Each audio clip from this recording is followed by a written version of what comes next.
আসসালামু আলাইকুম। আশা করি সবাই ভালো আছেন। আলহামদুলিল্লাহ আমিও ভালো আছি। হেভরন ইনস্টিটিউট অফ টেকনোলজি এইচআইটি এর পক্ষ থেকে আপনাদের সবাইকে স্বাগত জানাই। এইচআইটি হচ্ছে একটা অনলাইন লার্নিং প্ল্যাটফর্ম, যেখান থেকে স্ক্রিনে দেওয়া বিভিন্ন কোর্সের মাধ্যমে আপনারা আপনাদের স্কিলটাকে ডেভেলপ করতে পারেন। আজকে আমি কথা বলবো সাইবার সিকিউরিটি এই কোর্সের নতুন একটা ভিডিও নিয়ে। আজকে আমাদের আলোচনা বা ভিডিওর বিষয়বস্তু হচ্ছে থ্রেট মডেলিং অথবা রিস্ক অ্যাসেসমেন্ট।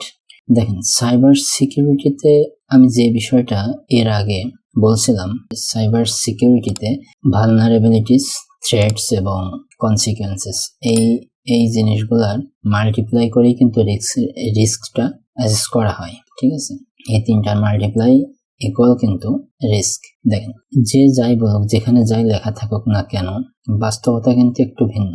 বাস্তবতা এটাই যে পৃথিবীতে কোনো কিছুই 100% সিকিউর না। এটা মানে আমি বোঝাচ্ছি, আপনি যত স্ট্রং সিকিউরিটি মেনটেন করেন না কেন, আপনি বলতে পারবেন না যে আপনি সিকিউরড 100%।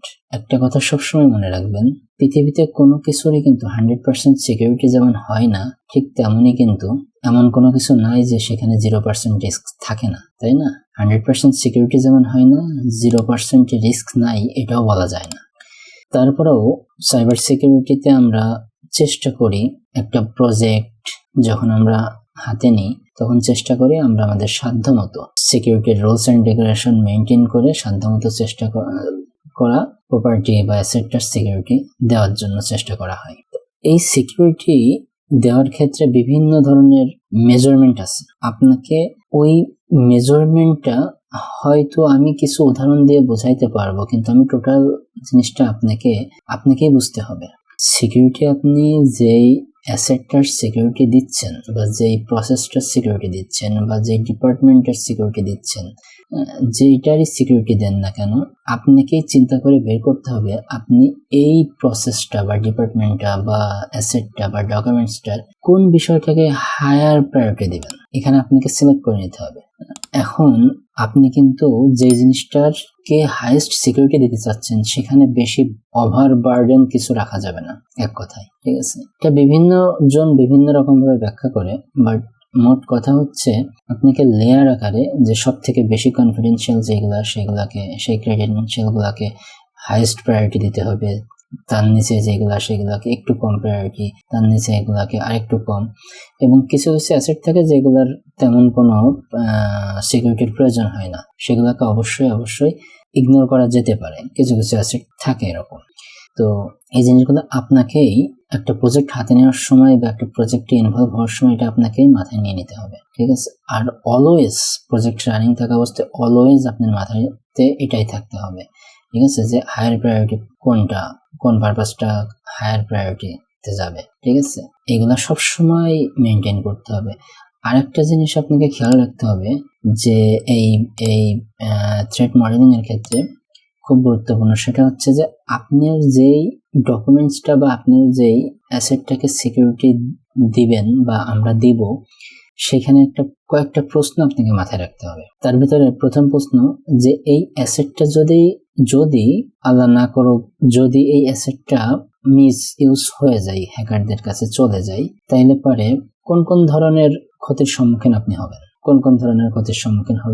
বা আপনার ব্যক্তিগত জীবন বা ব্যবসায়িক জীবন, অর্থনৈতিক জীবন, সামাজিক জীবন, এইটা কি ধরনের ইম্প্যাক্ট পড়বে। ঠিক আছে, দেন আরেকটা জিনিস মাথায় রাখতে হবে যে আপনি যে অ্যাসেট গুলো হারাইলেন বা যেটা হ্যাক হইলো বা যেটা আপনি সিকিউরিটি দিতে ব্যর্থ হয়েছেন, সেইটা দ্বারা আপনার অ্যাডভার্সারিজ যারা থাকবে, সেটা হতে পারে বিজনেস অ্যাডভার্সারিজ বা পলিটিক্যাল অ্যাডভার্সারিজ, যে কোনো ধরনের অ্যাডভার্সারিজ, মানে প্রতিপক্ষ আর কি, এক কথায়। তারা এই অ্যাসেট গুলাকে কিভাবে ব্যবহার করবে, এই জিনিসগুলো, এই প্রশ্নগুলো আপনার মাথাতে রেখে আপনার অ্যাসেট গুলো সিলেকশন করতে হবে, যে কোনটা হায়ার প্রায়োরিটিতে যাবে, কোনটা তার থেকে একটু সেকেন্ডারি লেভেলে যাবে, কোনটা থার্ড লেভেলে যাবে, কোনগুলাকে ইগনোর করলেও হবে। এগুলা এইভাবে করে এই প্রশ্নগুলো আপনাকে মাথায় রাখতে হবে। ঠিক আছে, যেটা হায়ার প্রায়োরিটিতে যাবে সেই লেভেলটাকে আপনি অবশ্যই এখানে আসলে বেশি ডিপলি বলা যাবে না। বেশি ডিপলি বললে তো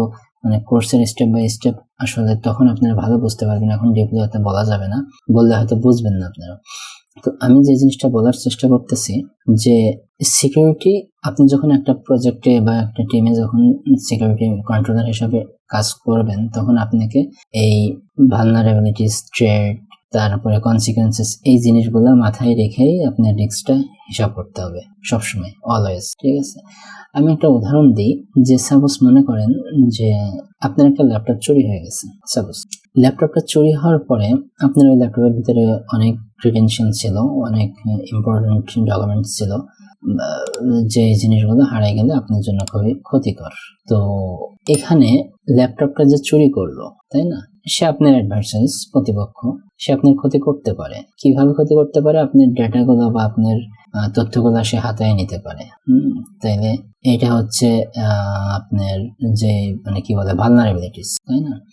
এর ফলে যেটা হবে সেটা কনসিকুয়েন্সেস, ফলাফল। তো আপনি এটাকে কিভাবে প্রোটেক্ট করতে পারতেন? আপনি যদি একজন সিকিউরিটি এক্সপার্ট হইতেন, তাহলে এটাকে আপনি কিভাবে প্রয়োগ? সাধারণ মানুষ কিন্তু অত চিন্তা করবে না, তারা একটা সিম্পল পাসওয়ার্ড, এন্ট্রি লেভেলে একটা পাসওয়ার্ড দিয়ে দিবে, দ্যাটস ইট। কিন্তু একজন সিকিউরিটি কন্ট্রোলার এমন ভাবে সিকিউরিটি করা যায়, সেট করে রাখা যায়, সিকিউরিটি ইনস্টল করা যায়, যেটা কিনা ওই ল্যাপটপ অন করার সাথে সাথে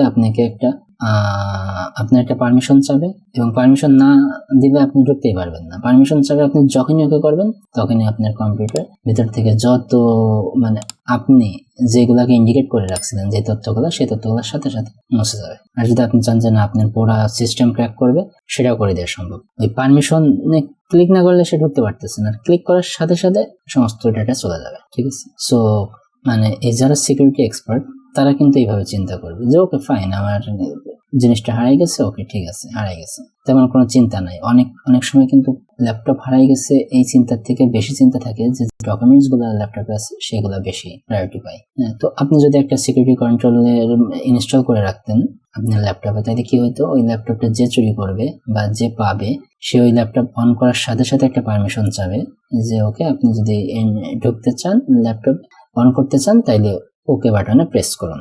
ওকে বাটনে প্রেস করার সাথে সাথে সমস্ত ডেটা ক্র্যাক করবে, সমস্ত ফুল সিস্টেমটাই ক্র্যাশ করবে। ঠিক আছে, সো সিস্টেমটা আসলে এরকম। ঠিক আছে, তো এটা তো আমি জাস্ট একটা সিম্পল উদাহরণ দেওয়ার চেষ্টা করলাম। এরকম আছে, এরকম প্রত্যেকটা কোনো সিস্টেমকে যদি আপনি দিতে চান, সেক্ষেত্রে বিভিন্ন রকম প্রসেস আছে, বিভিন্ন ধরনের প্রসেস আছে। এগুলো স্টেপ বাই স্টেপ আপনারা সবই শিখবেন ইনশাআল্লাহ। আমি সবই আপনাদেরকে শেখানোর চেষ্টা করব, আমি যতটুকু অন্তত জানি। ঠিক আছে, আর আমার জানার বাইরে যদি কিছু থেকে থাকে, তা আপনারা জানলে আমাকে অবশ্যই জানাবেন, তাহলে হয়তো আমিও কিছু শিখতে পারবো।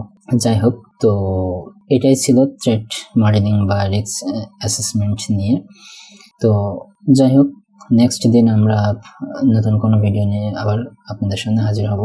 তো আমাদের ভিডিওটা যদি আপনাদের ভালো লেগে থাকে, বা আপনারা যদি সাইবার সিকিউরিটি একজন এক্সপার্ট হতে চান, তাহলে অবশ্যই আমাদের সাথে থাকবেন। আমাদের চ্যানেলটা সাবস্ক্রাইব করে আমাদের সাথে থাকবেন, বেল আইকনটি অন করে রাখবেন, যাতে নতুন কোনো ভিডিও আপলোড করার সাথে সাথে আপনারা পেতে পারেন। আমরা চেষ্টা করব প্রতিনিয়ত ভিডিও আপলোড করার, প্রতিনিয়ত।